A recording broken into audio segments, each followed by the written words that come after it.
नंगौ जोंहा बर'नि सोमावसारनिथ' दानिया नङा गोदोनिफ्रायनो बुंनो थाङोब्ला पिटिसिनिफ्राय आराम्भ खालामनानैबो सोलिबोगासिनो दं आरो बेवहाय बिनि गेजेरजोंनो बर'फ्रा जे एखेबारे माबा मोनसे मोनथाराखै बेबो नङा पिटिसिनि दिनावबो माबा मोनसेबाबो मोनबोदों पलिटिकेलि आरो बै समनि भलन्टियार फर्स बिसोरबो जिथु जांख्रिथाय लाबोदोंमोन बिथांमोननि नाजानायावबो बिएससि हिसाबै एकर्ड जाबाय बेजोंबो जोंहा बर' हारिया जौगानायाव एसेबाबो जोङो थुलुंगा मोनदों बिनि उनाव जोंहा हाग्रामा बिथांमोननि लिड लानायाव बिएलटि हिसाबै जिथु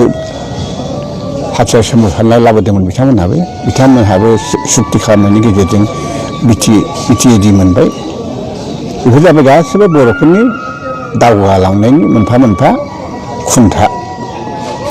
दिनै एबसुआबो बिगासिनो दं एनडिएफबिआबोथ' हार्बभौमत्व बिनायनि उनाव गथै खोथाखौ बाथ्राफोरखौ सालिजारि नायनानै बिसोरो सेपारेट स्टेटनि खोथायाव सौफैबाय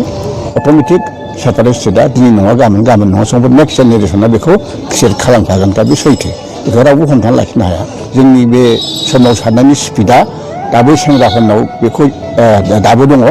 आरो हाहैगोन दिनै आबसु बा एनडिएफबिआ जिथु बिटिआर जिथु सुक्ति खालामदों बिनि गेजेरजोंबो जोंहा जथेस्थ' मोनसे बर' हारिखौ जौगाहोबोनायाव बिराद मोनसे खुन्था जागोन जिथु सुक्ति एकर्ड खालामदों बे एकर्डआ जिखिनि दफाखौ लिरदों बे गुथै दफाखौ जुदि माने सुक्ति एकर्ड मथे जुदि जों बेखौ जाफुंहोनो हायोब्ला जोंनि माबाया भबिष्यत बर'लेण्ड मोननाया मोनसे नर्म जाहैगोन आं दहाय बुंखादों आङो प्रत्येक बुस्थुखौ पार्टिकुलारलि आं बुंनो थांजोबा जे दा बुंदों जे 40 जायगायाव 60 जागोन आरो बिनिफ्राय फाइनेन्स क्षमताखौ होनाय जागोन आरो ओमफ्राय बिधायनि समस्थिखौबो आरो बारायबावनायनि बाथ्रा बुंबावदों आरो बिनिफ्राय लकेल जिथु डिसि एसपिफ्रा एपइन्टमेन्ट होनायाव प्रशासनिक दिगाव बिटिआरखौ जायफोर सालायगोन बिथांमोनजों सावरायनायनि गेजेरजोंसो बेवहाय डिसि बा एसपिफोरखौ लाबोनाय जागोन बेबादि बुंनाय जादों ओमफ्राय जोंनि बे बिटिआरनि बाहेरायाव थानाय बर'फोरनो मोनसे अट'नमास बादि काउन्सिल बादि मोनसे दाना होगोन बे खोथाखौबो बुंनाय जादों आरो बेफोर जुदि गासैबो जाजोबोबा फुलफिल जायोब्ला अब्ला बे एकर्डआबो बहुत मोजां खिन्थु एकर्डल' जानानैथ' जाया बेथ'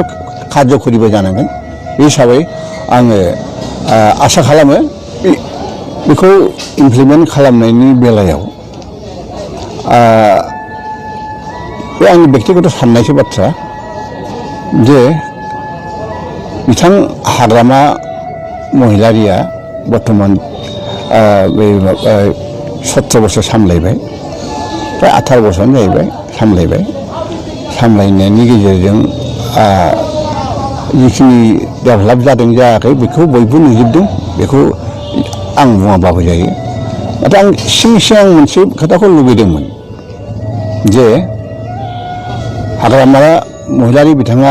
मोनसे आरो आदर्शखौ देखायबावोब्ला आरो बिराद मोजां आरो मोनबावगौमोन आं हयथ' रायजोफ्रा मोजां मोनगौमोन बेखौ जे दे आङो 18 बोसोर सामलायबाय जेथिया दा गोदान सेंग्राफोर फैदों गोदान सेंग्रा आं एसे जिरायनानै बिटिआर सुक्तिखारि बे बिथांमोनखौ दा माने बिटिआरखौ सामलायनो थाखाय बै सेंग्राफोरखौ जुदि हगारनानै होनायमोनब्ला आं बिराद मोजां मोनबावगौमोन हाग्रामा बिथां महिलारिया आं गार्जेन्स हिसाबै बेकग्राउन्डआव थागोन बेनिफ्राय पलिटिकेलि आं नांफागोन नाथाय गोदान सेंग्राफ्रा सामलायथों बे बिटिआरखौ बेखौ साननाय बिथांनाव फैनायमोनब्ला आंहा साबसिन मोनबावगोन बिथांखौ बिथांमोना दा एकर्ड खालामबाय जेथिया दाखौ पलिटिकेलि मुभ खालामनांसिगोन पलिटिकेलि बेखौ मुभ खालामनांसिगोन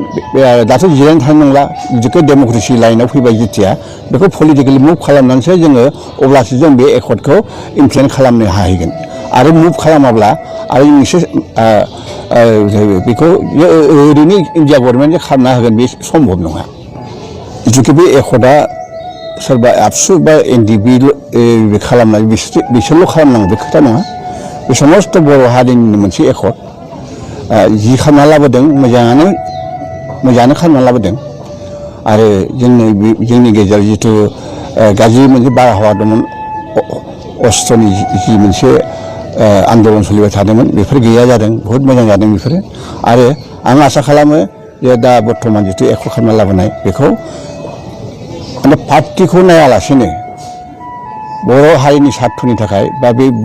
बिटिआरनि गेजेराव थानाय सुबुं हारिनि सार्थनि थाखाय सावथालानो जाथों नेपालानो जाथों हारसायानो जाथों बर'आनो जाथों जियानो जाथों गथैबो जों बिटिआरनि नागरिक बे नागरिकफोरखौबो जों लाफानानै ज'हैनो जिखुनु जनगोष्ठीखौ लाफानानै जोङो बे एकर्डखौ साक्सेस खालामनो थाखाय गथै बिखेखके जों